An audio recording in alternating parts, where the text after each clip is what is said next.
Most scholars around the world agree that the ancient Sumerians were the earliest developed civilization in our recorded history. They are the culture that gave us a lot of firsts.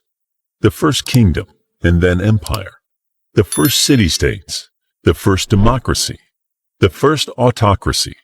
They pioneered writing, schooling, organized religion, lawmaking, art, and literature. Yes, the Sumerians were the first in many areas of expertise. Who were the Sumerians? The Sumerians were a civilization that started circa 6500 BC and ended around 4100 BC. This civilization would go on to influence the entirety of the ancient Middle East, and their accomplishments and innovations echo in diverse ancient cultures such as Egypt, Greece, Rome, Ethiopia, and more. From a practical, mundane standpoint, they were a highly religious, agricultural society that put great emphasis on art, culture, and the written word. As is the case with all cultures, they developed from simpler hunter-gatherer societies based on the Bronze Age sites scattered about the area that comprised ancient Sumer. They were an innovative, inventive, imaginative people, and interestingly enough, had parallels with even modern-day societies in both positive and negative aspects of their daily lives. Where did the Sumerians live? The area where the earliest civilization lived took up the territory of southern Mesopotamia, in parts of modern Iraq and Kuwait. It is nestled between two important rivers for the region, the Tigris and the Euphrates, as well as the Persian Gulf to the southeast. Their earliest countries were numerous city-states that, depending on the time period, either dominated the region, were enslaved by other cities or even other peoples, or acted independently. Rule. From their earliest days, the Sumerian city-states actually enjoyed a level of democracy not unlike the one we have today in the Western world. Most major government positions were elected rather than hereditary, and a council made important decisions regarding critical state matters. It was only during increasing warfare between the city-states, as well as clashes with the barbaric tribes from both the east and the west of Sumer, that the need for a single ruler arose. And this was when the king, or Lugal, big man in Sumerian, would take control. An ancient Sumerian had a vast array of professions to choose from. We should differentiate between two groups. The first includes the Sumerian upper classes, and the second includes their plebes.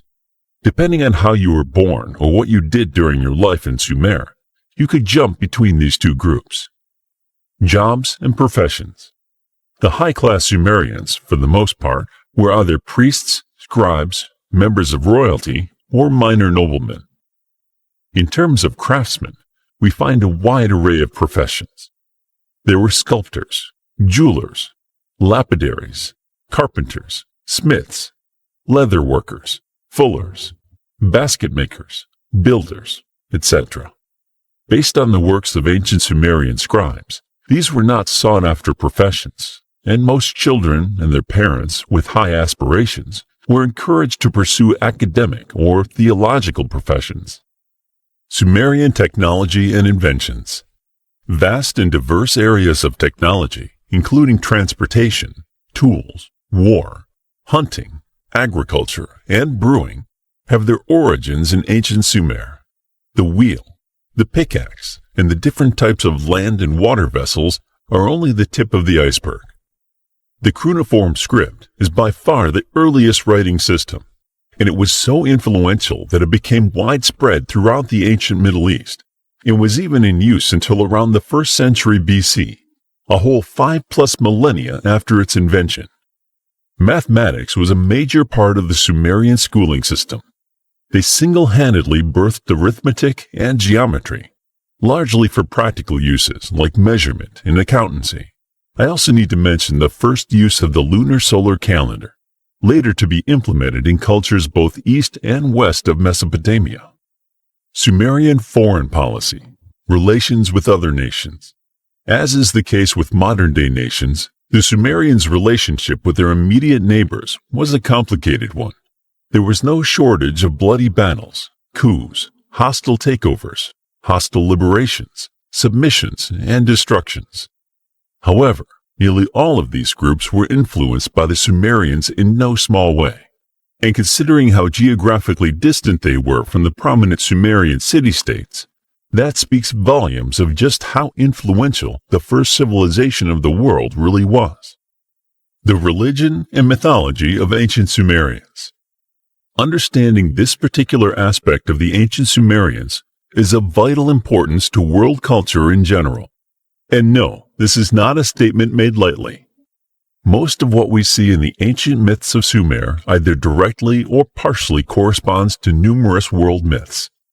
The hierarchy and behavior of gods, the creation of man, the great flood, the giants, the creation myths, all of these were present in Sumerian mythology first. The Sumerians envisioned the heavens as domes made of different precious stones. Whenever a Sumerian would die, according to mythology, they would go directly to Ker. An interesting concept that is almost unique to the Sumerians is that their underworld isn't necessarily the place of eternal darkness. As the sun sets and gives way to the moon on the surface, it would actually illuminate Ker, essentially bringing daylight to it. Within the realm of Ereshkigal, the dead would be judged by the sun god Utu, and at times even his father, the moon god Nana. Those judged righteous would go on to live in bliss for eternity. Those judged unfavorably would suffer for an eternity.